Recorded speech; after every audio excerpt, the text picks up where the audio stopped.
బాధలు మీకు తెలుసు, మా వాయిస్ మీరు అక్కడ చెప్తారు, మీలాంటి వారు వస్తే జాబ్ క్యాలెండర్ తీసుకురాగలరని చెప్పారు. నా లక్ష్యం ఒకటే, జాబ్ క్యాలెండర్ని 100% 2025 సంవత్సరంలో జాబ్ క్యాలెండర్ రాబోతున్నది. చాలా మందికి తెలిసేవారు 5 తప్ప, ఎందుకంటే అందరూ విద్యావంతులు ఉద్యోగస్తులే కాబట్టి. ఇక్కడ ఉన్న నిరుద్యోగులు మేము కోరేది ఒకటే, మీరు ప్రణాళికాబద్ధంగా చదువుకోండి, టైం వేస్ట్ చేయకండి. 2025 నుంచి 2029 4 సంవత్సరాల్లో ఎవ్రీ ఇయర్ కేంద్రంలో యూపీఎస్సీ ఎలాగైతే జాబ్ క్యాలెండర్ ఇస్తుందో, మన రాష్ట్రంలో కూడా ఎవ్రీ ఇయర్ ప్రభుత్వ ఉద్యోగాల్లో ఎన్ని ఖాళీలు ఉన్నాయో అన్ని ఖాళీల్లో ఎంత వీలైతే అన్ని ఖాళీలు ప్రణాళికాబద్ధంగా ఎవ్రీ ఇయర్ తీయడానికి సిద్ధంగా ఉన్నారు. మొన్న అసెంబ్లీలో కౌన్సిల్లో లోకేష్ బాబు గారితో కూడా మాట్లాడాను నేను. సార్ మనం జాబ్ క్యాలెండర్ ఇవ్వాలండి అని. ఎప్పుడు ఇవ్వాలని అన్నారు. సార్ మనం జనవరి చెప్పామండి. ఏ జనవరి అన్నారు? రాబోయే జనవరి అండి.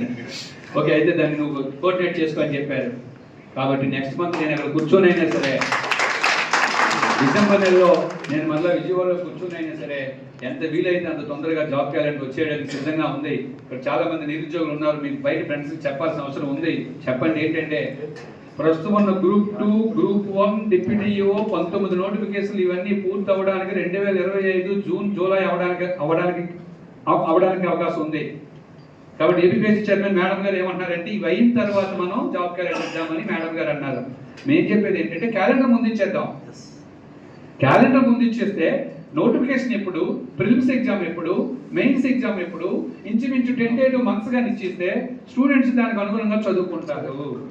ఎందుకంటే ఇప్పుడు నోటిఫికేషన్ ఎవరికి? ఆల్రెడీ ఎగ్జామ్ రాసిన వాళ్ళకి. జాబ్ క్యాలెండర్ ఎవరికి? అప్పుడే డిగ్రీ అయిన వాళ్ళకి, ఎగ్జామ్లో క్వాలిఫై అవ్వలేని వాళ్ళకి. మరి వాళ్ళ పరిస్థితి ఏంటి? క్వాలిఫై అయిన వాళ్ళు 1,00,000 ఉంటే క్వాలిఫై అవ్వలేని వాళ్ళు 14 లక్షల మంది ఉన్నారు కదా. మరి వాళ్ళ భవిష్యత్తు మనకి ఇంపార్టెంట్ కదా. కాబట్టి 2025లో జాబ్ క్యాలెండర్ రాబోతున్నది. ఇక్కడ ఉన్న నిరుద్యోగులు ప్రతి ఒక్కరు కూడా మీ మిత్రులకు తెలియజేయండి. జాబ్ క్యాలెండర్ జనవరిలో వచ్చిన ఎగ్జామ్స్ మాత్రం జూన్ నుంచి స్టార్ట్ అవుతాయి. ఎందుకంటే పాత ఎగ్జామ్స్ అన్ని నిర్వహించడానికి జూన్ సరిపోతుంది. జూన్ తర్వాత ఎగ్జామ్స్ ఉంటాయి. కాబట్టి క్వాలిఫై అవ్వలేని వాళ్ళు, కొత్త నిరుద్యోగులు ఎవరైనా ఉంటే మీ స్నేహితులకు మెసేజ్ పెట్టండి, సందర్భం వచ్చినప్పుడు చెప్పండి.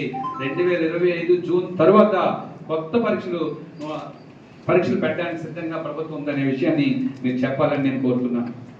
అలాగే ఉపాధ్యాయులు, నేను ఉపాధ్యాయులు मेरा ये चैनल सब्सक्राइब करें और मेरे हर अपडेट आपको मिले, इसके लिए बेल आइकन जरूर दबाइएगा। आप सभी को मेरी ढेर सारी शुभकामनाएं।